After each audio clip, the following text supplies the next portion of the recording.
Hey everyone, and I'm back again, and I've got some A-rated stuff right here.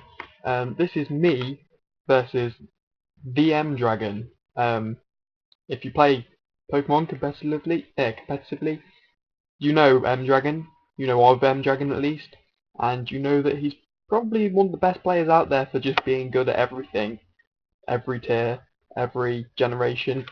Um, and he's probably one of the most intimidating people to play against. So I happened to get into a battle with him. He challenged me, and I accepted. And this is how it went. So he leads with a Tyranitar. I lead with my Metagross, and he switches out to a Skarmory. I'm not afraid. I just go straight for the Meteor Mash, and I get an attack raise on the Skarmory switch in. So knowing that I can do a good chunk after the attack raise, I Meteor Mash again. He goes for another layer of spikes. He goes for a layer of spikes. Um, I know that I have a good chance at a KO here, so I go for a Meteor Mash again, and he clocks on and he whirlwinds, but his Skarmory is really, really damaged now. In comes Gyarados. Um, Taunt would be the obvious thing here, but I also figure that he's quite likely to have a Zapdos, so I'm right in that, and I just go straight for a Hidden Power to Scout. Just 17%, which is kind of negligible, really. Um, but I have the information I need now, and I haven't done nothing in the process, so that was good. I go to Celebi, and he goes back to his Skarmory, trying to get some leftovers. Um, so yeah, already I think I've got the upper hand at the moment, definitely. I go for a Leech Seed on the Tyranitar that comes in. It doesn't gain any leftovers, which suggests that it's choice banded. I switch in, anticipating a hidden power bug or something, and he just switches out to get the Skarmory some more leftovers. So I figured that I could have rock slided here for the Zapdos switch in, but I figured that Meteor Mash will do a good chunk anyway, and it does. It does a nice 40%. Um, and he's going to rest this turn, and I'm just going to hit him with Meteor Mash again, and maybe get an attack raise. Which that was my plan anyway. Just 46% again, doing loads of damage, but no attack raise, which is kind of what I needed.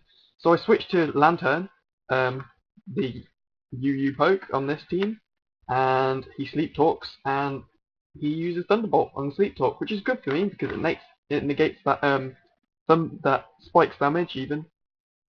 He switches in the Blissey, which I haven't seen yet, and I just go straight for the Surf. I want to see what comes in. Obviously, Blissey will wall this Lantern, thanks to Natural Cure and Master Special Defense. So here's the support here, just to be safe, just in case I had some rogue move. I don't know what I could possibly have to hurt him, seriously. Um, but yeah, I switch in the Celebi, and I just Leech Seed the Zapdos and the switch in. I assume he's switching it in Zapdos to abuse pressure. Um, but this is good for me because it gives me some Leech Seed recovery, and then it goes back to the Blissey, and I just plug away with Psychic, which does a paltry 10%, really. Not very good. Um, Obviously this turn I'm going to Leech Seed, because I'd like to mooch off Blissey's high HP. I'm not sure why he stays in though, because the Leech Seed was obvious, and even though the replay tells you that I'm on 87%, I'm actually on about 100% after that Leech Seed. I know that he's going to switch out, so I switch in the Metagross, and yep, brings in Tyranitar. So I throw in my Flygon, which I know is a pretty surefire counter to the Tyranitar, and he shows Gengar, which is immune to my Earthquake. So yeah, that kind of didn't work out for me. I know what to switch in to get rid of Tyranitar, but he's got a Gengar. So yeah, he burns Lantern on the switch in. Obviously he was going for Flygon, but Lantern doesn't like being burned either. So I don't really have much of a choice here. I just have to go for Thunder Wave and hope this goes Blissey, and I do Thunder Wave, and he does go to Blissey. Blissey shouldn't mind being paralysed too much, but because they can just switch out the Natural Cure, so I just go to Metagross, anticipating the switch out, and he stays in and gets paralysed. I go for a Meteor Mash, and it misses, and then he goes for counter.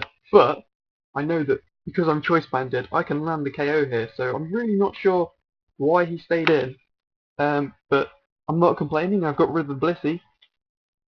Um, I should have really analysed his situation better. I should have gone to Flygon, but I anticipated a move that would maybe taken out Flygon, like Ice Beam on Choice Band Tyranitar. That's rare, but that would have done me in, and I wasn't prepared to risk it, and I thought that Earthquake would be too obvious, so he wouldn't go for it. But I lost my Metagross, and that was kind of important because that was pressuring him.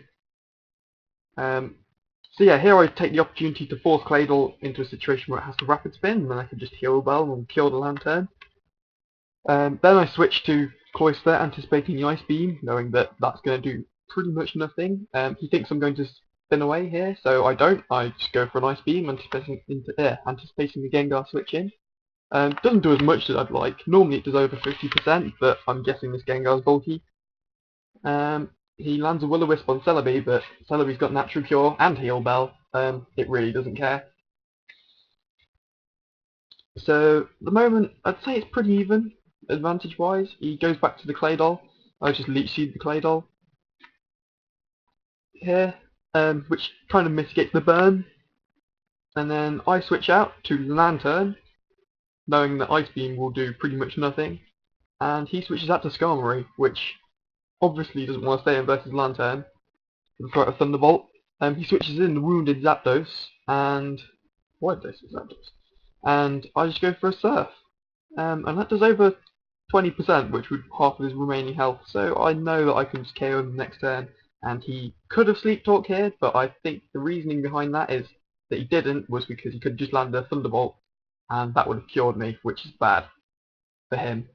So he brings in the Tyranitar, and I don't feel safe to switch at all here, because Rock Slide would KO my Gyarados, and yeah, if he had his Bow Bug, that would nail my Celebi, so I just let the Lantern go down. It's done its job. Then I switch in the Flygon. Rock Slide does pretty much nothing to Claydol, and then I go to my Gyarados. He doesn't have a Zapdos to stop it this time. I switch, yeah, but he brings in his Gengar on the turn that I switch to my Gyarados. Here I take a gamble. I know he could Ice Punch, but I looked at what all the options, and I decided that going to Celebi was the best option, because if I had stayed in, I would have died. Definitely.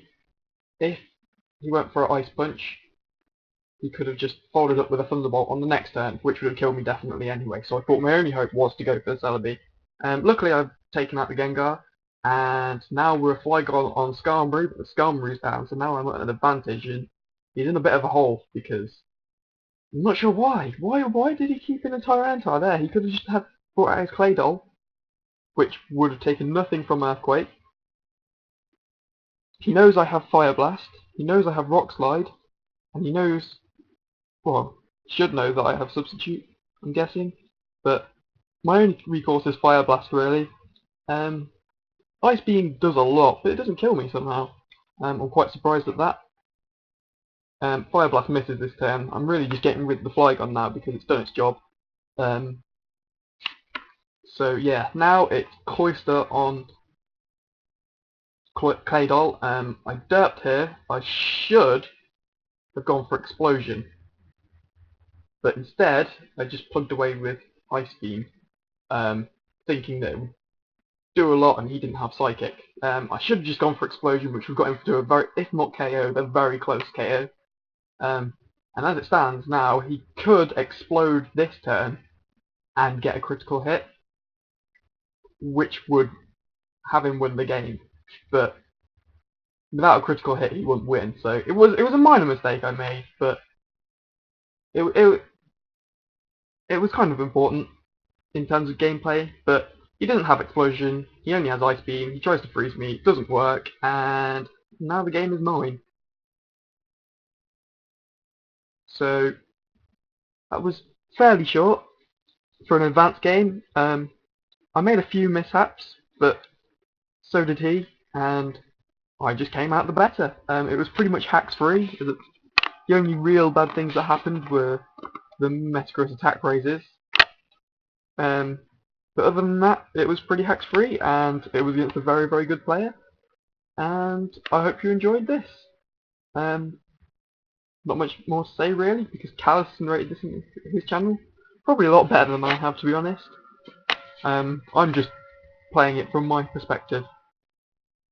So yeah, if you like this, subscribe, like the video, maybe make a comment, and I'll see you next time around.